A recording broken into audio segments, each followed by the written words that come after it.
Bienvenidas, bienvenidos a un nuevo capítulo de Con Ojo Clínico, este espacio que está destinado a hablar sobre temas de salud, sobre todo ahora que estamos en medio de esta pandemia, como siempre con interesantes invitados. Hoy día vamos a estar junto a dos especialistas, vamos a hablar y abordar el tema de la salud mental, los efectos, las consecuencias que ha dejado también esta pandemia en la población. Como siempre, usted puede estar revisando nuestros programas a lo largo de todo nuestro país y también en la región metropolitana en el 11.2 señal digital. Recuerde que también tiene un correo habilitado para que usted se comunique con nosotros. Es el correo canaluchiletv@uchile.cl. Ahí puede dejarnos sus sugerencias de temas, si quiere proponernos algún tema en específico para abordar en nuestro programa semanalmente, pues escriba en nuestro correo canaluchiletv@uchile.cl. Y como siempre, nosotros damos inicio a nuestro programa, obviamente haciendo una revisión de las principales cifras de las últimas jornadas en torno al coronavirus, cuando obviamente ha existido una disminución evidente en cuanto a los casos activos diarios. En promedio, los últimos días se ha registrado cerca de 4.200 casos por día, obviamente una cifra bastante inferior, en algunos casos también el 50% menos a lo que nosotros veíamos, ¿cierto?, los primeros días del mes de junio, cuando hubo días, cierto, que tuvimos más de 8.000 casos diarios. En cuanto a los casos activos, estamos bordeando los 27.800 casos activos y la ocupación de camas UCI es en promedio de un 94%. Cerca de 3.000 personas, cierto, están utilizando estas unidades de cuidados intensivos en los distintos centros de salud, obviamente afectados por una infección ya más bien grave. Hay también novedades en los últimos días, lo estuvieron anunciando las autoridades del Ministerio de Salud en cuanto a las cuarentenas, al confinamiento. 25 comunas, ¿cierto?, pasaron a la segunda fase, a la llamada fase de transición, dejando atrás el confinamiento y pudiendo entonces retomar un poco más la movilidad. Obviamente el consejo y la recomendación es que evite salir si no es necesario, evite las aglomeraciones, hay que mantener el uso de mascarillas, lo han dicho los especialistas en este programa, el uso de mascarillas, el distanciamiento social y también el lavado de manos constante para poder entonces entre todas y todos salir pronto de esta pandemia. También otra de las novedades, por así decirlo, ¿cierto?, frente a los últimos días, a las últimas jornadas, tiene relación con la variante Delta. Llegó la variante Delta a nuestro país, proveniente, ¿cierto?, una mujer ingresó a nuestro país desde Estados Unidos, 43 años, ella llegó hasta la región del Maule y fue ahí entonces cuando se detectó que era portadora de esta variante Delta, una variante de preocupación, según ha consignado también la OMS, y obviamente también hay que dar en entredicho los protocolos frente a cuánto tiempo pasó hasta que ella fue diagnosticada con esta variante. Obviamente hay una preocupación también frente a la propagación de esta mutación, ¿cierto?, del COVID, del SARS-CoV-2, porque es de preocupación frente al alto porcentaje de contagiosidad que tiene justamente la variante Delta. Dentro de nuestro país también sigue el proceso de vacunación muy constante, ¿cierto? Hace algunos días veíamos cifras bien importantes respecto a los jóvenes que han ido, ¿cierto?, a recibir su inoculación. Cerca del 68% de la población objetivo ya ha recibido sus 2 dosis, ha cumplido justamente con este esquema de vacunación, ha cumplido con su inmunización y cerca también del 80% de la población también ya ha recibido al menos una dosis de las vacunas que están disponibles para todos nosotros. Si tenemos que hacer una radiografía, irnos a algún lugar puntual de nuestro país, Magallanes, fíjese usted que tiene más del 83% de la población ya vacunada con al menos una dosis de las vacunas que están disponibles. Además, es la región con una positividad más baja del país, con un 4,1%, y algunos expertos ya hablan de que habrían alcanzado este efecto rebaño, que obviamente esperamos también alcanzar y conseguir en todo el país para poder retomar un poco, ¿cierto?, la vida que teníamos quizás antes, ¿cierto?, y poder empezar a salir y tener más controlada la pandemia. Para cerrar en este panorama, ¿cierto?, general de lo que ha sido la pandemia del coronavirus en nuestro país en los últimos días, hay también importantes cifras con respecto a los efectos, a la efectividad de las vacunas. Un último informe señala que Sinovac, por ejemplo, con esta vacuna se previene en cerca de un 86% la muerte de pacientes con COVID. En el caso de Pfizer, un 91%. Esto viene a demostrar, ¿cierto?, lo que también hemos hablado en este programa, la seguridad de las vacunas y la importancia importancia y relevancia que tiene recibir esta inmunización. Con este panorama comienza Con Ojo Clínico. La salud mental de los chilenos es lo que más ha empeorado justamente por la pandemia. Hay cifras que preocupan. Los especialistas, los expertos hablan de que esta podría ser incluso otra pandemia dentro de la misma pandemia del coronavirus. Un 56% de las y los chilenos considera que su salud mental se ha visto justamente afectada a raíz de la llegada del coronavirus. Esto no nos deja en un muy buen pie junto a otros países de la región. Somos el país que lidera justamente en este indicador en Latinoamérica y a nivel mundial el segundo país nos supera Turquía con un 61%. Cifras arrojadas, ¿cierto?, por la consultora Ipsos en el estudio realizado por el Foro Económico Mundial que consultó a las personas entre los 16 y los 74 años sobre los efectos que ha tenido la pandemia, que no solo afecta a nuestro país, sino que al mundo entero. Dentro de las razones, la incertidumbre de no saber qué va a pasar, el cambio en las rutinas, el hecho de tener que convivir a diario con la muerte, la preocupación por nuestros seres queridos, el confinamiento, las cuarentenas, incluso también no recurrir a tiempo a un especialista, son parte de las razones, ¿cierto?, que llevan a que la gente y las personas vean afectada su salud mental. Malas noticias también se generaron con respecto a estas cifras, hay mucha preocupación y además, adicionalmente, nuestro país venía también con un proceso interno, social muy potente. El llamado estallido social de octubre de 2019 obviamente traía también una carga frente a lo que estaba pasando con el malestar, el descontento social y que obviamente luego llega la pandemia del coronavirus en marzo de 2020 y esto también agrava aún más la situación que muchas familias estaban viviendo. Niños, niñas, mujeres, adolescentes dentro de la población los más afectados justamente por algún tipo de afección mental, emocional. Un tema de salud pública que claramente nos tiene que preocupar a todas y a todos. Se han buscado algunas políticas públicas, pero no han sido suficientes y claramente los especialistas también advierten que este no es un tema que nos va a afectar solamente ahora, sino que es a largo plazo. Hay que buscar medidas, hay que generar herramientas que permitan ayudar a la población y es parte de lo que vamos a estar conversando con nuestros especialistas en este programa, Con Ojo Clínico.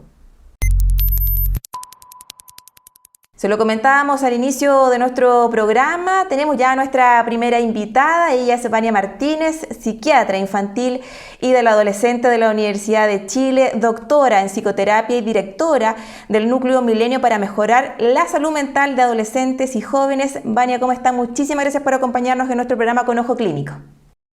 Hola, muchas gracias por la invitación a hablar de este tema tan relevante en este momento que es la salud mental. Así es, profesora, nosotros lo comentábamos al inicio del programa, este 56% de las y los chilenos que siente que se ha visto afectada su salud mental a raíz de la pandemia. ¿Dónde hemos fallado como país? ¿Qué pasa? Este es un tema que no es solo de ahora de la pandemia, sino que viene, ¿cierto?, de antes y que se ve quizás profundizada más por la situación contractual actual. Sí, o sea, en nuestro caso nosotros no tenemos buenos indicadores de salud mental cuando nos comparamos con otros países. Por ejemplo, nosotros tenemos tasas que son más altas de depresión, pero nos pilló como incluso un más mal pie con el estallido social. Ya estábamos viendo que se estaba viendo afectada la salud mental y bueno, la pandemia sin duda que ha venido a afectarla aún más. Sí hay que distinguir que en ese porcentaje que tú dices, probablemente hay gente que tiene problemas de salud mental, que requiere pedir ayuda, pero gran parte de la población puede estar viviendo una situación que es esperable. No toda la afectación de salud mental significa que yo tengo que ir a un psiquiatra, un psicólogo, tomar medicamentos, una terapia. ¿Ya? Entonces yo creo que sí es importante también distinguir eso. O sea, es probable que cuando uno está enfrentando una situación como la de ahora, con cierta incertidumbre, ¿cierto?, con muchas familias que han visto se ha afectado económicamente, duelos no resueltos, etcétera, esto afecte de alguna manera la salud mental, ¿ya? Pero no quiere decir que todo sea un trastorno o necesite un diagnóstico, sea un problema grave. O sea, desde que aparece el primer caso en nuestro país y todo lo que ha pasado durante estos meses, los cambios en las rutinas, el tema del confinamiento, la pérdida de libertad, no poder ver a nuestros familiares, también el tema también de que mucha gente ha perdido a familiares cercanos. Obviamente eso puede generar que estemos, ¿cierto?, viviendo ciertas señales de agotamiento, de agobio. ¿En qué fijarnos, profesora? ¿Qué deberíamos estar sintiendo y que podría ser calificado como normal y en qué momento recurrir a un especialista cuando ya tengo un trastorno o algo que no me deja vivir?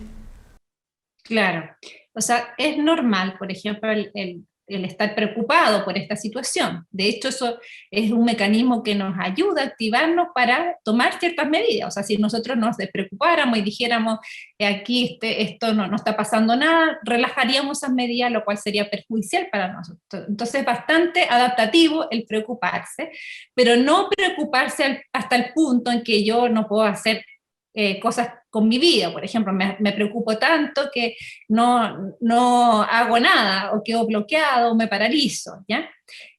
O me angustio tanto que no puedo dormir bien en la noche. Entonces, ¿cuáles serían esos como indicadores en los cuales hay que fijarse? Y ahí sí consultar y pedir ayuda a un profesional de salud. Sería, por ejemplo, si tengo alteraciones del sueño que ya se están prolongando en el tiempo y que hacen que al otro día yo no pueda funcionar correctamente, que esté demasiado cansado o cansada. También si es que estoy con una disminución de ánimo que lleva al menos 2 semanas, si es que estoy demasiado irritable, tanto que me estoy peleando incluso con gente que no conozco, gente en la calle, o quiero buscar pelea. Si es que he aumentado mi consumo de alcohol, o estoy consumiendo droga, o me estoy automedicando, si es que tengo ideas de querer morirme, de hacerme daño, de suicidarme. Todas esas son situaciones en las cuales hay que consultar y pedir ayuda. Profesora, preguntarle también, lo comentábamos al inicio del programa, lo plantea este estudio de Ipsos, ¿cierto?, del Foro Económico Mundial, y también otros estudios, que las mujeres, los niños, las niñas, los adolescentes son los grupos más vulnerables. En el caso de la pandemia, esto se ve así también. ¿Por qué está el foco puesto también en los más pequeñitos? ¿Qué pasa con ellos? ¿Qué pasa con los jóvenes que están viviendo también y enfrentando la pandemia, no? Sí, en varias investigaciones, tanto fuera de nuestro país como también nacionales, se ha encontrado que uno de los grupos más afectados es el grupo de jóvenes, de adolescentes y jóvenes, ¿ya? Es una etapa de la vida en la cual se esperaría como parte de su desarrollo que estén distanciándose de la familia, que estén buscando su identidad, y esto lo limita la situación actual, las medidas de confinamiento. Entonces se produce ese quiebre. Además, es una etapa de la vida en que 2 años significan bastante. O sea, no es lo mismo de 50 años pasar a tener 52 años que de 13 a 15 o de 15 a 17, o entrar a la universidad, que son tantos cambios. Ya hay que pensar los jóvenes que están ahora en primer año de la universidad, les tocó un cuarto medio bastante afectado, probablemente su tercero medio, ya por el estallido social también ya venía diferente. Y entrar entonces a la universidad sin tener el contacto día a día con otras personas en forma presencial, también obviamente que influye, porque ahí uno va construyendo relaciones, redes de apoyo. Entonces es uno de los grupos más afectados. Como tú también mencionabas, mujeres también se han visto bastante afectadas por sobrecarga de roles, por muchas han vivido violencia intrafamiliar. En el caso de los niños está muy mediado por lo que ocurre con los padres. O sea, si los padres están sobrecargados, probablemente también afecten cómo los niños están. Y otro grupo también afectado en su salud mental son los profesionales de la salud que están trabajando ahí en primera línea, que también se han visto bastante afectados. De hecho, gran parte de ellos también incluso han estado con licencias médicas producto de problemas de salud mental. Vamos a hablar también sobre los especialistas que están haciendo frente, ¿cierto?, a esta llamada primera línea, profesora. Quería centrarme en los más pequeñitos de la casa. Estoy pensando en un niño, ¿cierto?, de 3 años, que tiene que empezar, ¿cierto?, con su jardín, con su prekinder, que también veo un poco abruptamente, ¿cierto?, que todos estos como hitos en la vida preescolar de ellos también que se van como viendo perjudicados. También en qué fijarnos, pensando en los más chiquititos. Ellos están viviendo una etapa de socialización, sala cuna, jardín, prekinder, kinder y empezar, ¿cierto?, su escolaridad. ¿De qué manera también ellos pueden ver perjudicada su salud mental al no poder vivir estos procesos y qué señales también tienen que mirar y estar atentos los papás, pensando en los niños y niñas? Claro, principalmente lo que se afecta es el juego con otros niños y niñas, el compartir también. Incluso, imagínate, las plazas están bastante limitadas, el contacto con otras familias, otros niños, el ver a otros niños, ¿cierto? Y otra situación que es compleja es que a esa edad no recomendamos tanto la exposición a pantallas, y entonces esperaríamos que su interacción social no fuera de esa manera, que es un poco diferente entonces lo que ocurre en otras etapas de la vida, ¿ya? Porque, por ejemplo, no sé, los jóvenes se contactan bastante con sus amigos y sus amigas a través de las plataformas, incluso hacen reuniones sociales, ¿cierto?, a través de las plataformas y es más amigable. Pero para los niños no esperaríamos, no sé, que un niño juegue con otro niño a través de una pantalla, ¿cierto? Entonces, la familia es importante que pueda asumir ese rol y que le den gran importancia al juego, al jugar con los niños, al leer cuentos, por ejemplo, que eso también ayuda al desarrollo del lenguaje. Incluso hay material relacionado a la pandemia para contar lo que estamos viviendo y tener por supuesto, para los adultos estas instancias de autocuidado también, porque como yo decía, la salud mental de los más pequeños de la casa está muy mediada por cómo está la salud mental de quienes están a su cargo. Entonces, si hay unos papás, por ejemplo, en el caso de que estén ambos padres que están sobrecargados, se hace difícil. Si solamente uno está a cargo, entonces es aún más difícil de cumplir con este rol. ¿Siente usted, profesora, que justamente enfocado en estos grupos vulnerables se han tomado políticas concretas de apoyo? Se lo consulto porque al principio como que poco a poco se fue improvisando, buscando, chuta, hay que darle un permiso a los niños, en verdad, sí, el adolescente tiene derecho también a salir, la pandemia va a ser a largo plazo. ¿Se han ido tomando soluciones concretas justamente pensando en estos grupos vulnerables o qué hacer frente a lo que se viene? Porque esto es a largo plazo, o sea, no termina el próximo mes, estamos todos conscientes de que mientras no se consiga el efecto rebaño, mientras no se consiga bajar las cifras, la pandemia va a seguir frente y entre nosotros.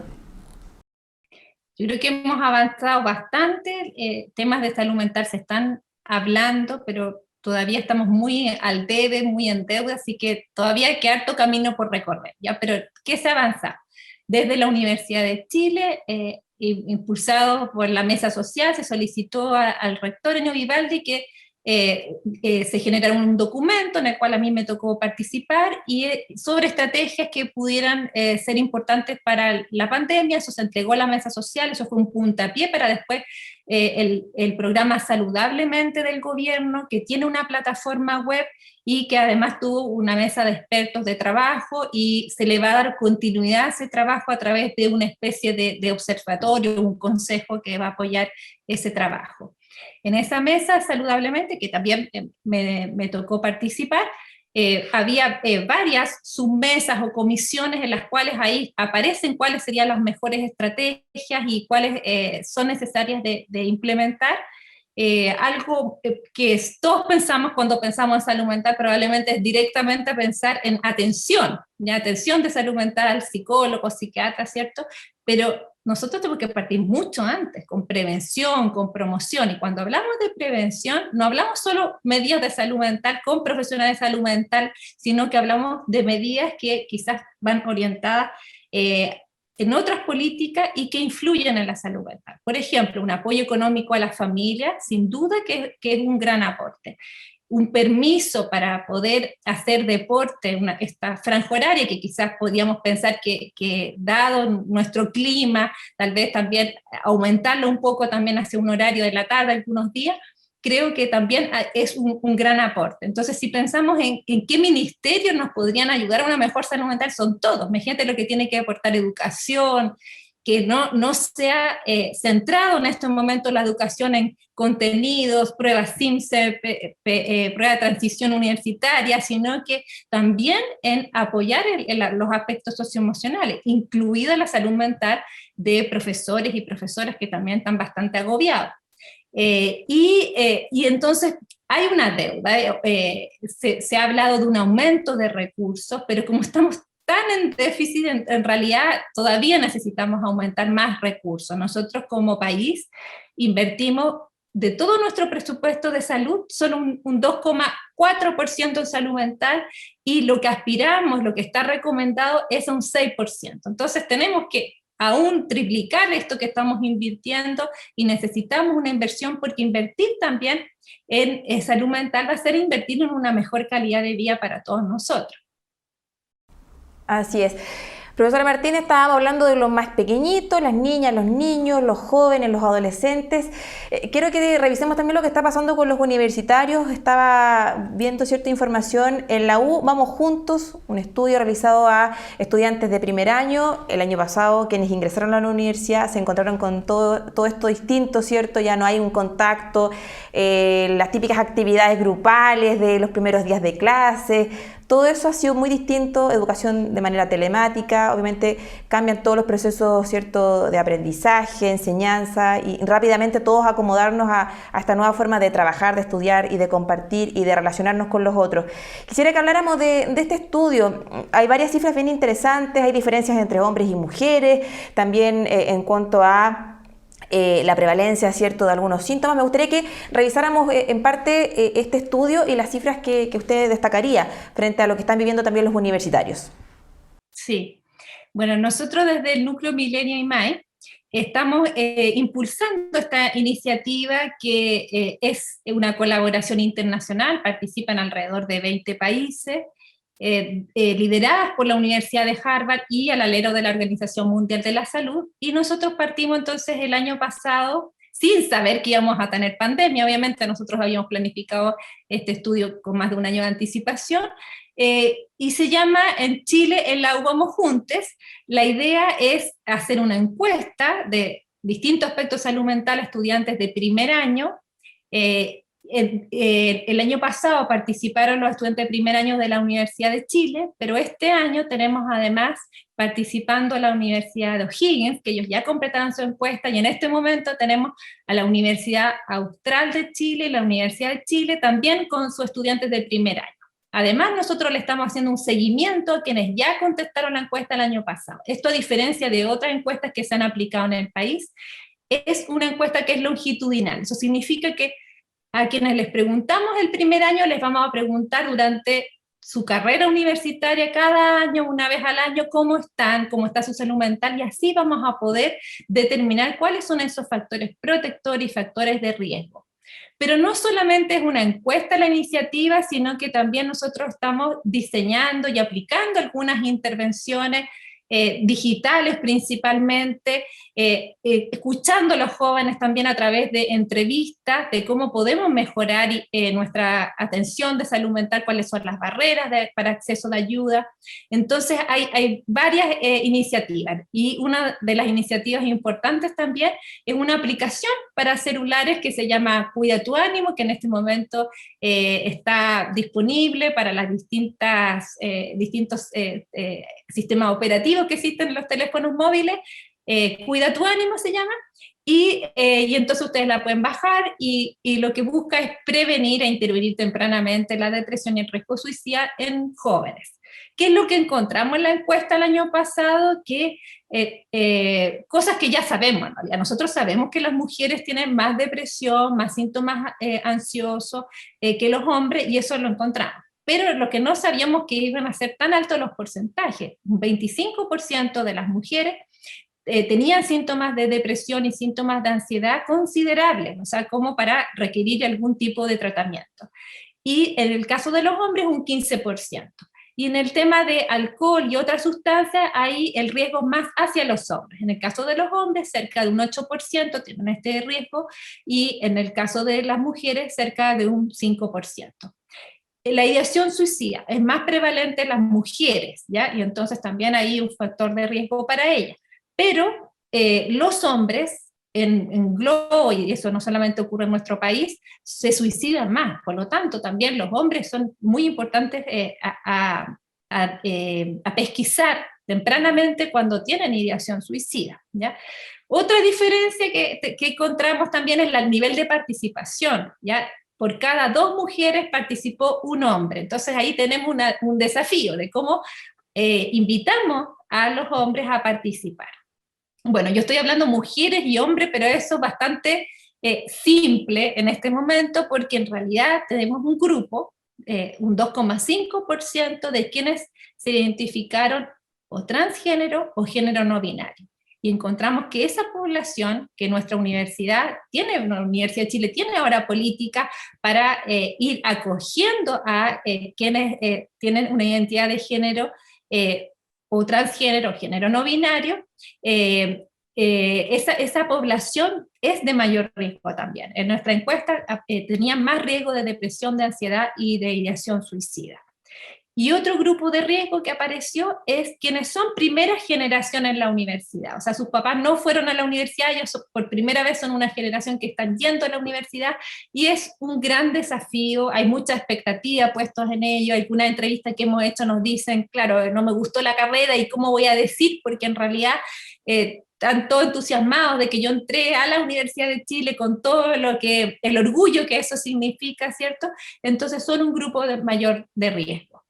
Dentro de la universidad hay canales de ayuda, ya nosotros tenemos las direcciones de atención estudiantil, también si es que es algún problema que requiere apoyo de trabajo social, asistente social, también tenemos orientación académica, tenemos esos apoyos, tenemos una oficina de inclusión, de equidad que es importante. Tenemos un SEMDA también, que es un servicio para atender a estudiantes. Entonces, dentro de la universidad tenemos recursos, pero nunca van a ser suficientes. Si yo les digo que un 25% de las mujeres, un 15% de los hombres necesitan algún tipo de atención en nuestra universidad, alrededor de 6.500 estudiantes por año, ¿ya? Y sumamos cuánto dura la carrera, entonces no daríamos abasto, obviamente que no damos abasto para hacer una atención de todas esas personas.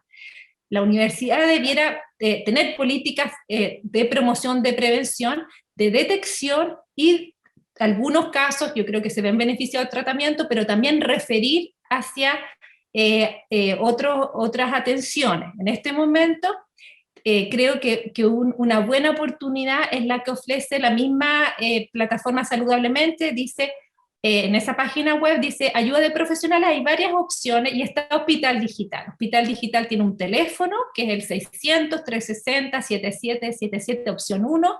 También uno se puede inscribir para que te llamen de vuelta, y ahora además tiene una oferta de psicólogos por videollamada, que son 4 sesiones con el mismo psicólogo, y que también uno se inscribe a través de un formulario. Así que yo creo que también es importante dar a conocer esos canales de ayuda que hoy existen, para que las personas puedan recibir ayuda a tiempo.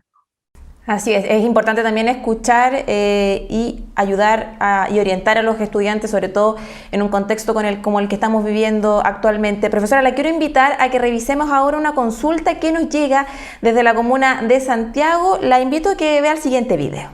Hola, mi nombre es Sebastián y vivo en la comuna de Santiago Centro. ¿Qué síntomas son indicatorios de que una persona está con depresión y cuándo es necesario asistir a un especialista?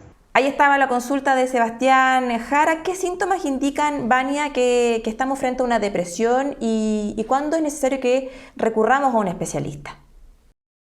Muy interesante la pregunta que nos hace Sebastián, porque nosotros nos hemos dado cuenta que una de las principales barreras que existen para pedir ayuda es que las personas sienten que se las pueden arreglar por sí mismos. Entonces no son capaces de reconocer que esto ya está superando cierto umbral y que sí requiere la atención profesional. Entonces, tristeza es algo que nosotros podemos vivir todos, que es una emoción normal y que de hecho es esperable. O sea, ¿qué pasa si es que yo pierdo una mascota querida? Lo esperable sería que eso a mí me impacte de cierta manera. Depresión, en cambio, hablamos cuando una persona por más de 2 semanas y la mayor parte de los días y la gran cantidad del día, digamos, la mayor parte de horas en el día, se siente con un ánimo deprimido. Eso es una tristeza que es más intensa, que además puede haber cierta irritabilidad, que además puede haber una baja de deseo por las cosas que uno normalmente se entusiasma, un desánimo, nosotros llamamos anedonia al no tener tanto disfrute de las cosas, trastornos del sueño que puede ser insomnio, pero también puede ser que estoy durmiendo todo el día, cambios en el apetito, que también puede ser poco apetito, mucho apetito, ir cambiando en esto y cambiar también el peso, problemas de concentración, sentirse mal consigo mismo, como una baja autoestima, sentirse culpable por cosas que incluso van más allá de lo que uno puede sentirse responsable. Y también puede haber cambios en cómo estamos, que estamos más lentos, nos cuesta más para concentrarnos, también pensamos más lento, y también en nuestra parte física, que estamos más lentos. Algunas personas también se sienten más inquietas. E ideas de querer morirse o de querer hacerse daño o de suicidarse. Esos son los síntomas de la depresión. Y justamente estábamos viendo hoy día en un curso que yo hago cómo hay diferencia también de cómo pueden expresar esto las mujeres versus los hombres, ¿ya? Y entonces aparecía que en el caso de los hombres, por ejemplo, hay veces que ellos se escudan en el alcohol y en las drogas, ¿ya? Y entonces pasa inadvertido, ¿ya? Y pasa inadvertido que esa persona en realidad, el problema, la base que tiene es una depresión. Entonces es muy importante hacer estas preguntas, indagar más allá, preguntar por los antecedentes de la familia, porque hay cierta vulnerabilidad biológica. Entonces si en una familia, por ejemplo, hay muchas personas con depresión, pudiera ser que entonces esa persona en algún momento también tenga un episodio de depresión, y si una persona ya ha tenido depresión, también es otro antecedente.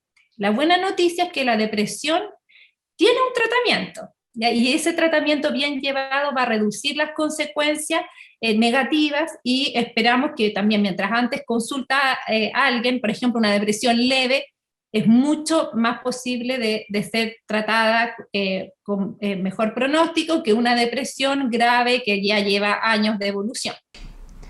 Y sin duda, profesora, pedir ayuda, buscar, ¿cierto? Hay canales, en el caso de los estudiantes de la universidad, que recurran a las distintas plataformas que están disponibles, y también el aporte que hace desde la academia, ¿cierto?, hacia las políticas públicas para poder trabajar y ayudar y contribuir frente a la salud mental de las personas frente a esta pandemia, que obviamente va a tener un impacto a largo plazo. Estamos llegando ya al final de esta parte del programa. Le queremos agradecer por toda la información que nos ha entregado, y sin duda el mensaje final, ¿cierto?, es que hay que ayudarse, también colaborar en red con quienes están a nuestro alrededor, fijarnos si la vecina que tenemos ahí, ¿cierto?, está bien, ayudarnos, comunicarnos con los demás para poder hacer frente a esta situación. Profesora, le queremos agradecer por estos minutos, por acompañarnos en el programa. No, gracias a usted. Es fundamental ese último mensaje, que en realidad es muy importante las relaciones de apoyo, las redes de apoyo y la comunidad, ¿ya? Por eso nosotros a la iniciativa le pusimos en la U Vamos Juntas. La idea es que vamos en compañía, hacemos un recorrido, un camino en que nadie debiera sentirse sola, solo o sola. Así es, le agradecemos a Amalia Martínez, psiquiatra infantil y del adolescente de la Universidad de Chile, doctora en psicoterapia y directora del Núcleo Milenio para mejorar la salud mental de adolescentes y jóvenes, por conversar con Ojo Clínico. Y sin duda, Amalia, invitadísima para que sigamos conversando y profundizando más en otra edición de nuestro programa. Muchísimas gracias, que esté muy bien. Los quiero invitar ahora a que revisemos el siguiente video. Es Gabriel Caballero quien nos explica y nos da algunas luces de qué podemos hacer para mantener nuestras rutinas, sentirnos bien y enfrentar de mejor manera nuestro día a día. Mire.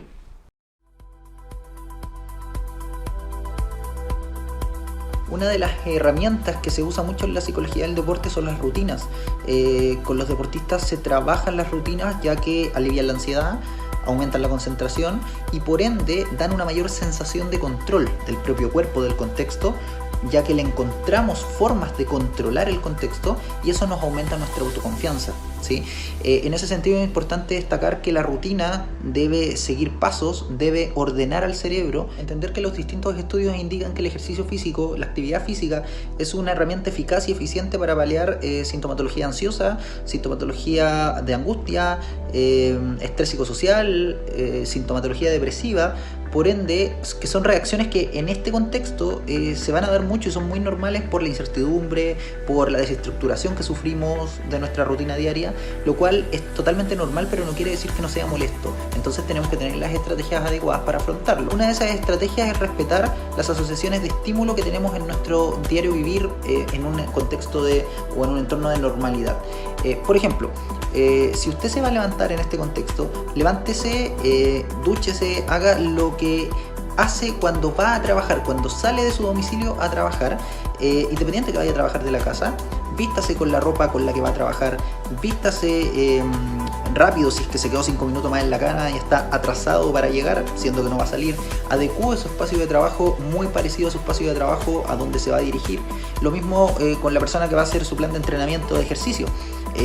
Si usted va a su equipo, a su gimnasio con determinada ropa deportiva, vístase con esa ropa deportiva para hacer su plan de entrenamiento. No se quede en pijama, porque el pijama está asociado a descansar, a dormir. Lo mismo la cama, si usted trabaja de la cama, también está asociado a un contexto de descanso y no de activación.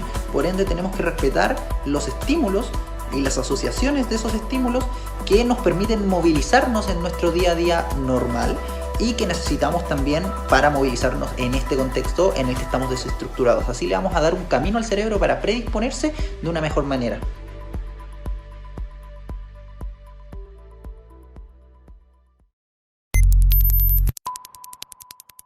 Seguimos en nuestro programa Con Ojo Clínico. Usted está viendo ya a nuestra segunda invitada. Ella es la profesora Olga Toro, es psicóloga de la Universidad de Chile, magíster en salud pública y académica del programa de salud mental de la Escuela de Salud Pública, justamente de este plantel público de la Universidad de Chile. Profesora, muchísimas gracias por acompañarnos en nuestro programa.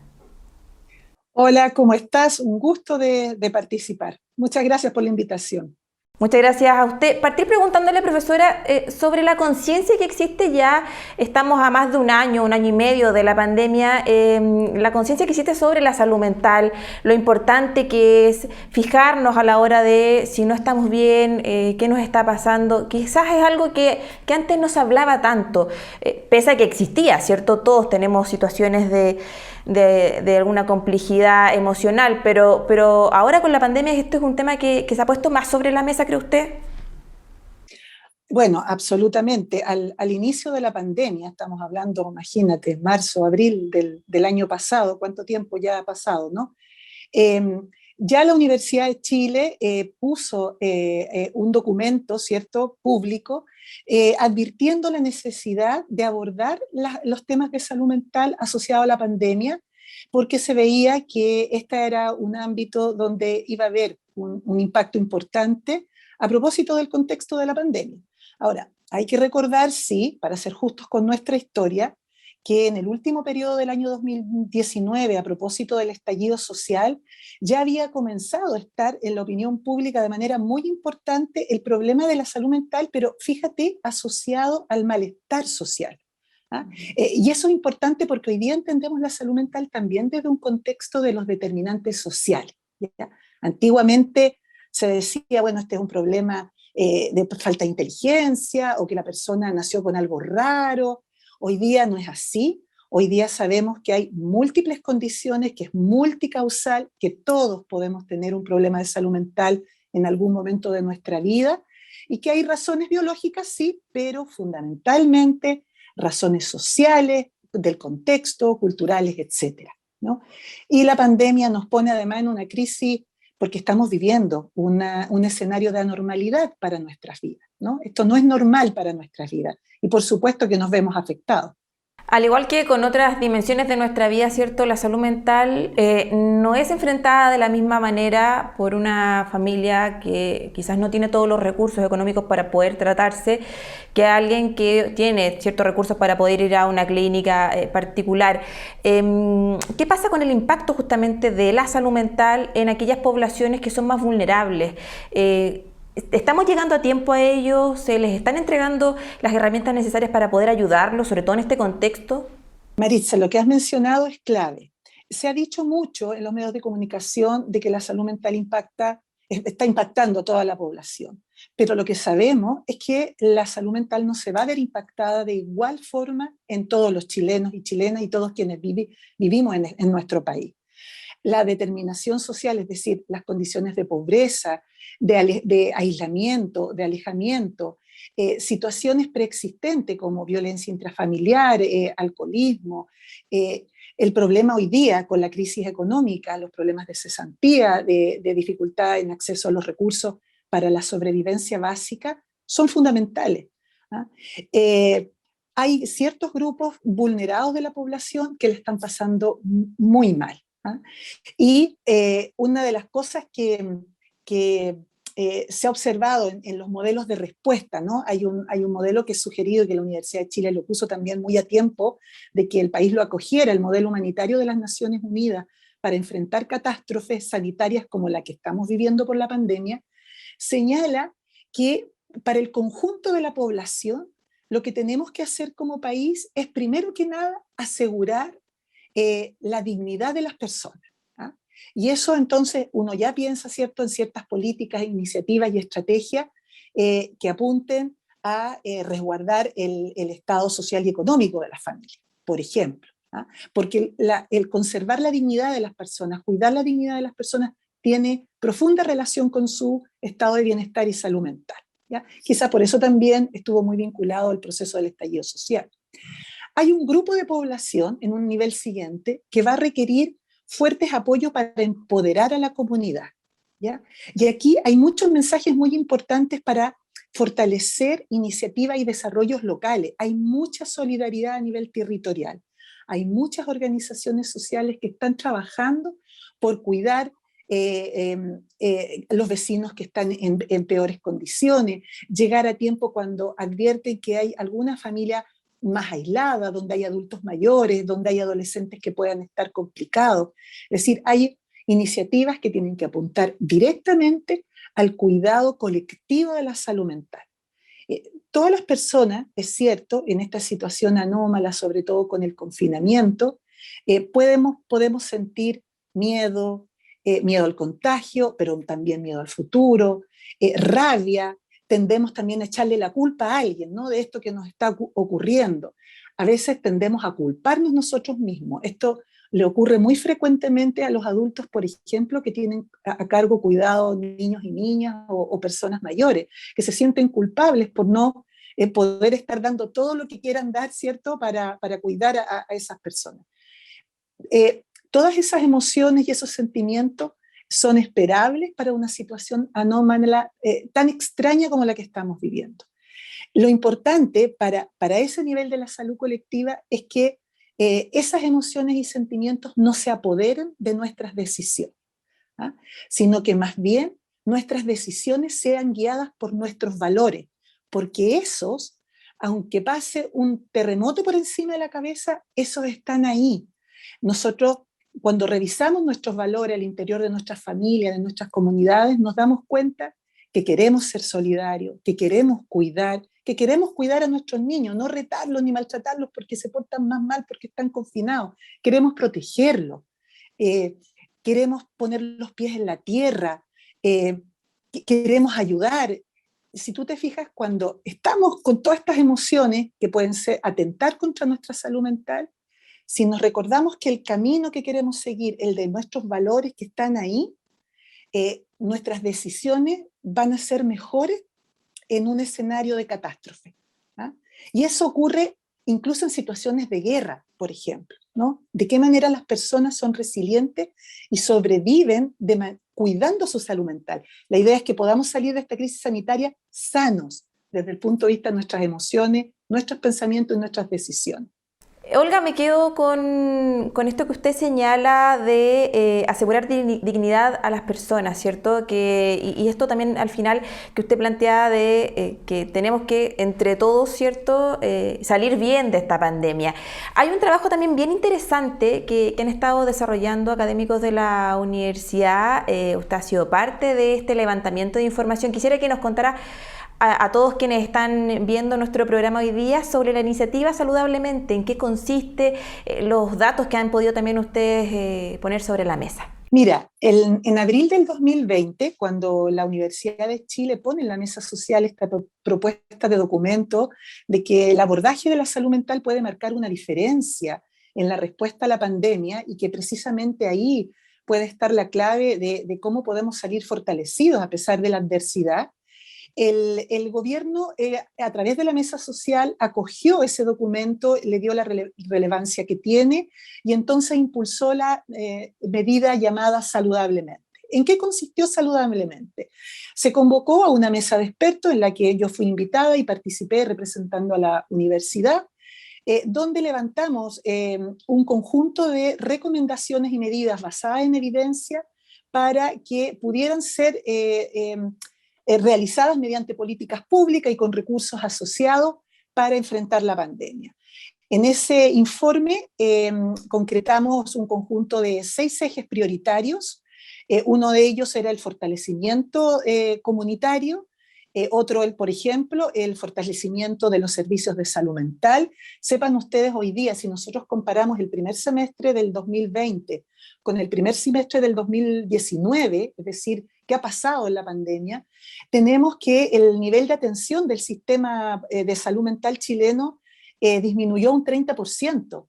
Es decir, realmente estamos con un problema de acceso a los servicios de atención en salud mental, por todo esto del confinamiento. Bueno, entonces una línea fue el fortalecimiento para recuperar la capacidad instalada que teníamos como país y ampliarla un poco más.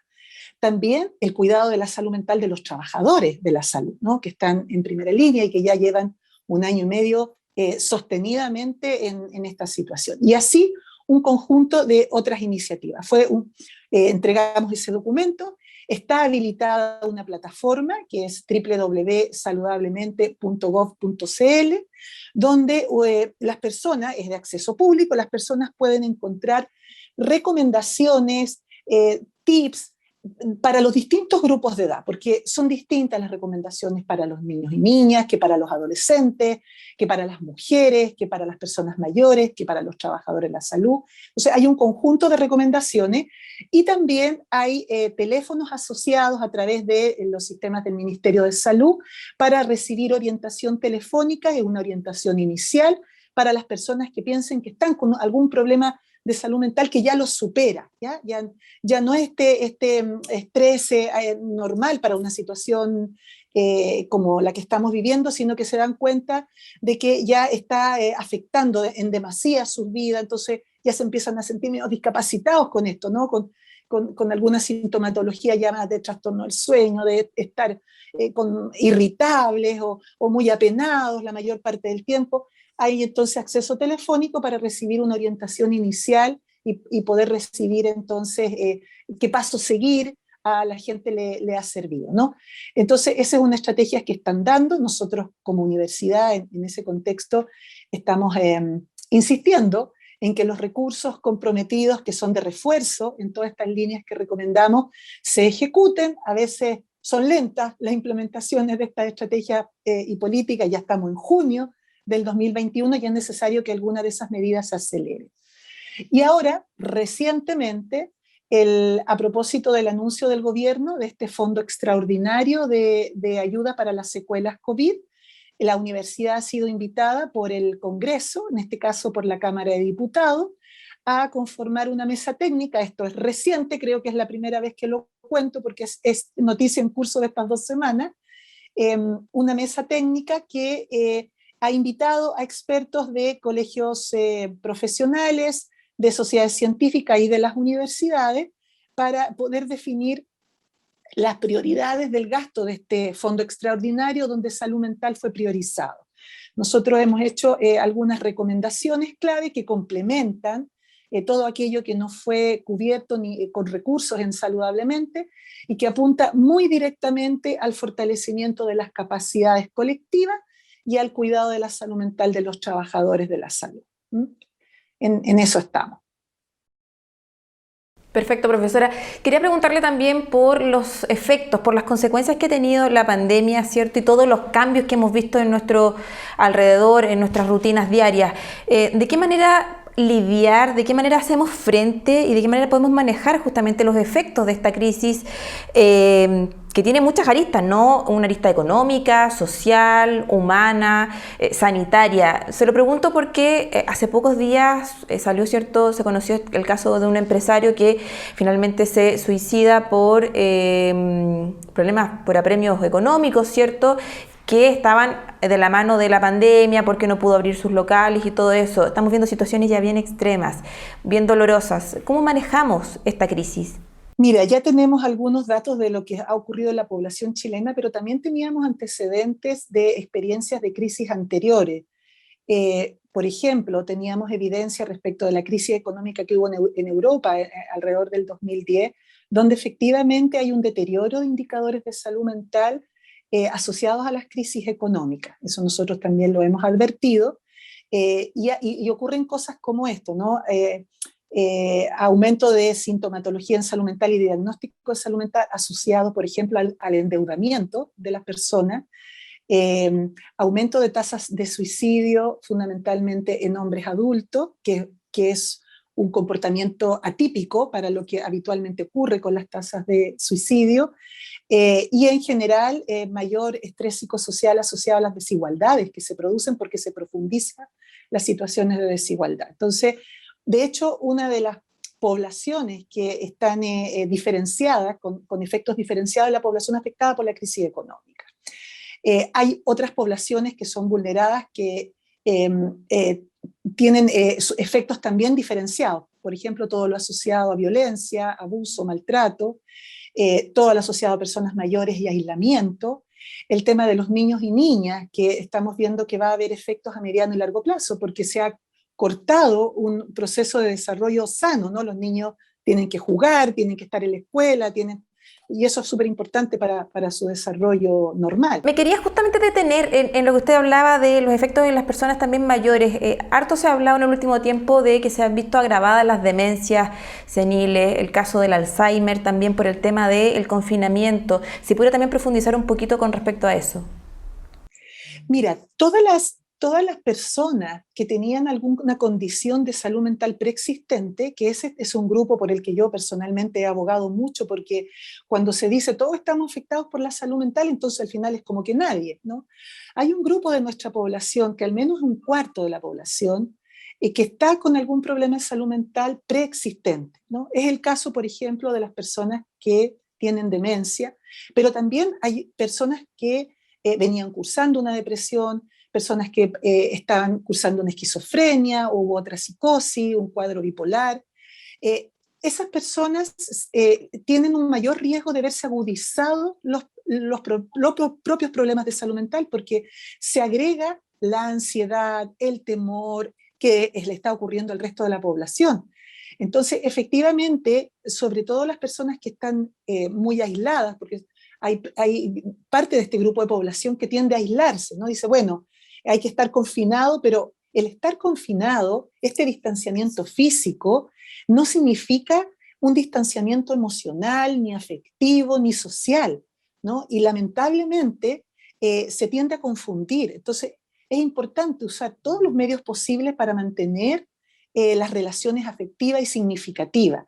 Y las personas mayores, que tenemos una situación en nuestro país de mucha persona mayor que vive sola, que no está siendo visitada por su familia, de personas que viven en residencias y hogares, que no están logrando tener el acceso, por ejemplo, a sus planes de tratamiento, continuidad de tratamiento más bien psicosocial. En general se han mantenido los tratamientos de los medicamentos, pero eso es una parte. Se requiere todo el apoyo socioemocional, psicológico, eso se ha visto cortado, ¿no?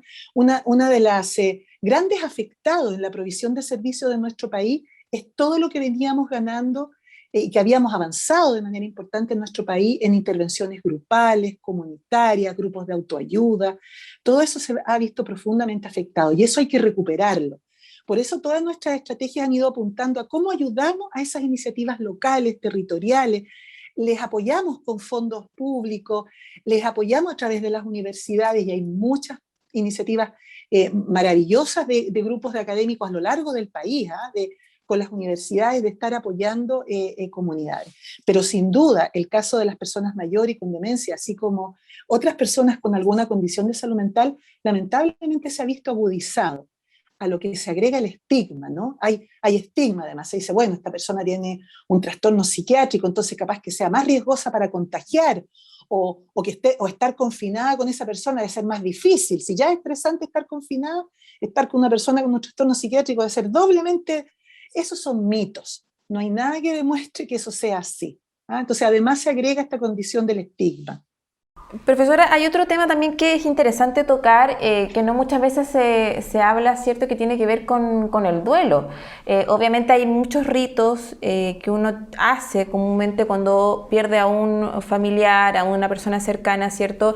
El hecho de ir a acompañar a esa familia, de ir al cementerio, de hacer el rito de despedida, que también es algo que hemos perdido ahora en la pandemia.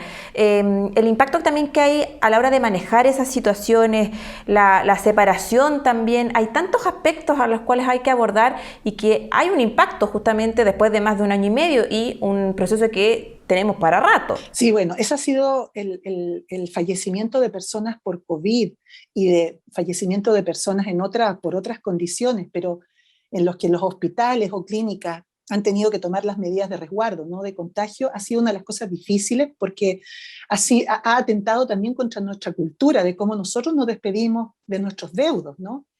Eso ha sido tremendamente difícil. Es por eso que han habido algunas recomendaciones de cómo ir abordando duelos colectivos, ¿no? Perdón. Y todo lo que signifique reconocer a nuestros deudos públicamente va a ayudar a ir viviendo estos procesos de duelo. Y eso ahí, bueno, un llamado a las autoridades.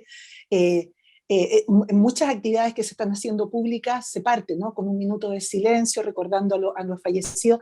Es decir, hay una profesora que nos recordaba, decía, bueno, cuando ha chocado un bus, ha caído un avión y dice 100 fallecidos en un día y nos impactamos. Y estamos teniendo hace rato más de 100 fallecidos diarios. Es decir, estamos viviendo una catástrofe diaria. Eso no solo ha afectado a los deudos directos, a las familias directas, sino que ha impactado profundamente a los trabajadores de la salud que tienen que vivir ese tránsito, que son ellos, esos seres humanos que despiden, son el último ser humano que esas personas ven y con la que logran despedirse. Ahí ha habido proyectos que realmente son muy emotivos de trabajadores de la salud, donde también académicos y estudiantes nuestros han estado, ¿no? Donde han hecho formas, estrategias para comunicar, para ayudar a la familia a despedirse de su deudo, compartiendo, ¿no? Diciendo, mira, él no está solo, ella no está sola, está aquí conmigo, hagamos una despedida y te prometemos que no va a morir solo, y hay procesos de despedida que, bueno, algunos medios también lo han manifestado. Eso es así, es un dolor que estamos viviendo como país, como mundo, y es necesario hacer el reconocimiento a esas personas que nos han dejado producto de esta enfermedad que todavía es tan desconocida, ¿no? Y lo otro que ha sido importante es que las personas que sobreviven a COVID, ¿no? Si tú me hubieras preguntado en abril del año pasado cuáles iban a ser las causas de los problemas de salud mental, yo te aseguro que algo que no te habría mencionado es que el COVID tenía una causa directa. Hoy día sabemos que lamentablemente sí, se agrega una nueva complejidad. Las personas que sobreviven a COVID, sobre todo las personas que estuvieron en camas críticas, intubados, que estuvieron en una situación de salud muy compleja, pero que lograron sobrevivir, vemos que están apareciendo secuelas neuropsiquiátricas, en términos de confusión, pérdidas de memoria, sensación de lentitud de pensamiento. Bueno, hay estrés postraumático, y ese es un ámbito de secuela que está siendo estudiado hoy día y que probablemente van a requerir formas novedosas de intervención, porque eso no lo sabíamos.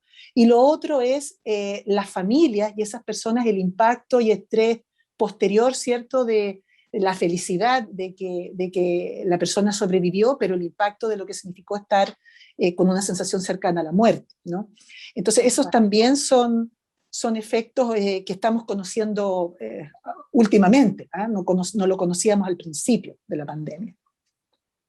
Es sin duda la pandemia, el coronavirus, una enfermedad que nos sorprende, ¿cierto? Y que aborda varias aristas, ¿cierto? Y efectos y consecuencias en varios aspectos de nuestra vida cotidiana. La quiero invitar ahora, profesora, a que revisemos una consulta que nos llega desde Illapel. Es Geraldi Rivera quien hace la siguiente consulta. La invito a revisar el siguiente video. Hola, mi nombre es Geraldi, vivo en la comuna de Illapel y mi pregunta es: si debido al encierro las personas pueden tener miedo al volver a estar en espacios con mucha gente. Ahí estaba esta consulta que nos hacía Geraldine. Profesora, ¿puedo sentir temor al volver a retomar mi vida normal o habitual que tenía previamente a la pandemia, ir a lugares concurridos, estar con mucha gente? ¿Me puede pasar eso? Realmente se ha hablado poco de cómo va a ser el proceso de regreso a lo que se ha llamado una nueva normalidad, porque esto nos ha tocado tan profundo en nuestra vida que la mayoría, yo creo, hemos hecho reflexiones profundas de la forma en que estamos viviendo, ¿no? Y efectivamente puede ocurrir que las personas sientan ansiedad y cierto grado de temor, no solo por el estar expuesto ya más abiertamente, más socialmente, sino en un contexto de tener que retomar una rutina anterior o retomar una nueva rutina, como es salir al trabajo, salir a dejar a los niños a la escuela, es decir, todas las actividades que teníamos cuando no estábamos confinados. Eso puede ocurrir, hay personas que no les va a ocurrir eso, que lo único que quieren es volver ¿cierto?, a tener una vida social más activa. Pensemos en nuestros propios jóvenes universitarios, que lo único que quieren es volver a la universidad, estar en las aulas, encontrarse. Piensa usted que a esta altura del año teníamos muchos pololeos en la universidad, grupos de amigos, grupos de estudio, grupos de carrete, y hoy día nuestros estudiantes no han podido vivir esa experiencia y sin duda deben estar ansiosos por reencontrarse.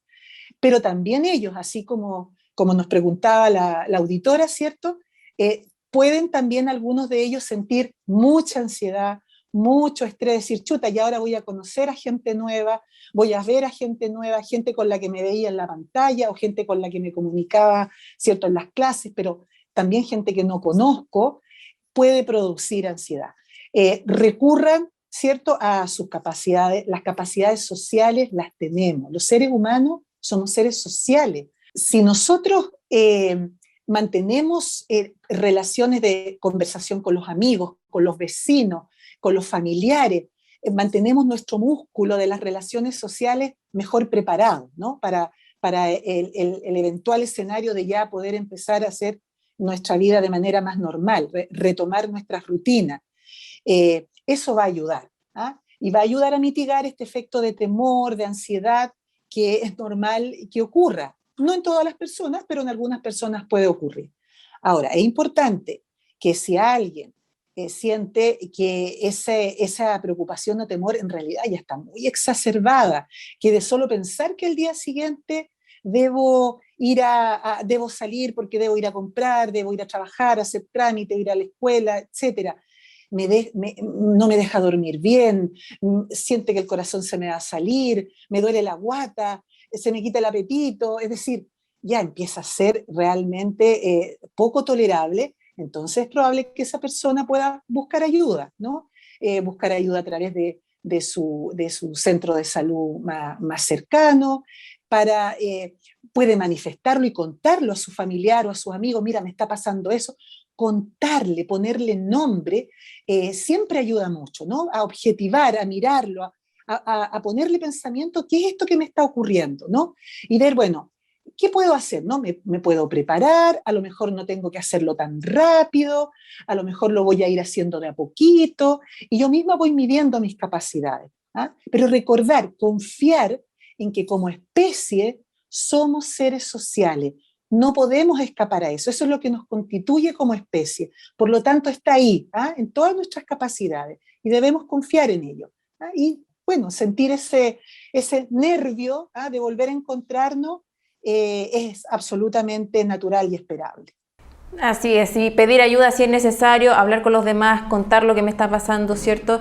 Y tratar de estar siempre y sentirme acompañado de amigos, de familiares, de quienes me rodean para estar mejor y hacer frente a esta crisis sanitaria. Profesora, le queremos agradecer todos estos minutos por contestar todas nuestras consultas acá con Ojo Clínico y desde ya la dejamos también cordialmente invitada para una próxima oportunidad.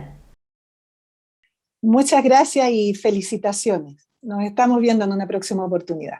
Así es, le agradecemos a Olga Toro, psicóloga de la Universidad de Chile, magíster en salud pública y académica del programa de salud mental de la Escuela de Salud Pública de la Universidad de Chile, por acompañarnos y dejarnos completamente, ¿cierto?, muy bien informados de todas las iniciativas que desarrolla la universidad y también dónde poner énfasis y precaución y mucho cuidado frente a la salud mental de nosotros y de quienes nos rodean. Profesora, muchísimas gracias, que le vaya bien.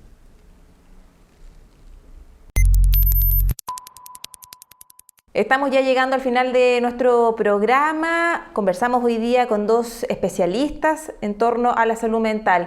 Algunas ideas fuerzas que es importante que destaquemos. Lo primero, faltan presupuestos en torno a buscar ciertos programas que ayuden sobre todo a las personas, a los sectores más vulnerables, que son quienes pueden estar afectados, ¿cierto?, desde el punto de vista emocional, psíquico, desde el punto de vista de su salud mental y que necesitan ayuda urgente. Hay una buena noticia, sí, se va a trabajar en una mesa técnica, lo decía la profesora Olga Toro, en una mesa técnica justamente para ver la distribución de fondos extraordinarios que podrían ayudar para hacer frente a esta arista de la pandemia. Otro tema importante también, hay consecuencias, ¿cierto?, para quienes lamentablemente han perdido a algún familiar a raíz de la pandemia, para quienes están en la primera línea, ¿cierto?, con un agotamiento ya importante después de 1 año y medio de hacer frente y estar atendiendo a pacientes que se han visto, ¿cierto?, complicados por el COVID-19, también a quienes son profesores, a quienes son estudiantes, a los niños, a las mujeres, a los adolescentes, pero también hay un tema que va a ser de estudio justamente, que tiene que ver con quienes se recuperan tras estar en las unidades de cuidados intensivos, tras estar, ¿cierto?, luchando entre la vida y la muerte al tener una infección grave con COVID-19. Hay también algunos efectos importantes en aquellos que han logrado recuperarse y es algo que obviamente también hay que tener mucha preocupación, mucho ojo frente a cómo ayudarles para que puedan enfrentar nuevamente, ¿cierto?, su vida y retomar sus rutinas. Hay que pedir ayuda si usted no se siente bien, si usted siente que no puede enfrentar parte de su día a día, recurra a sus cercanos, pida ayuda con sus familiares. Hay bastantes canales y hay varios canales, ¿cierto?, de ayuda a través también de la Universidad de Chile. La idea es que entre todas y todos logremos salir de esta pandemia y hagamos frente a otra arista que tiene que ver justamente con nuestra salud mental, con nuestra salud emocional. Dejamos hasta acá nuestro programa, invitadísimos todos para que sigan, ¿cierto?, junto a la distinta programación, variada programación que tiene el canal Uchile TV, y nosotros nos encontramos prontamente con otro capítulo de nuestro programa Con Ojo Clínico. Que esté muy bien, muy buenas noches.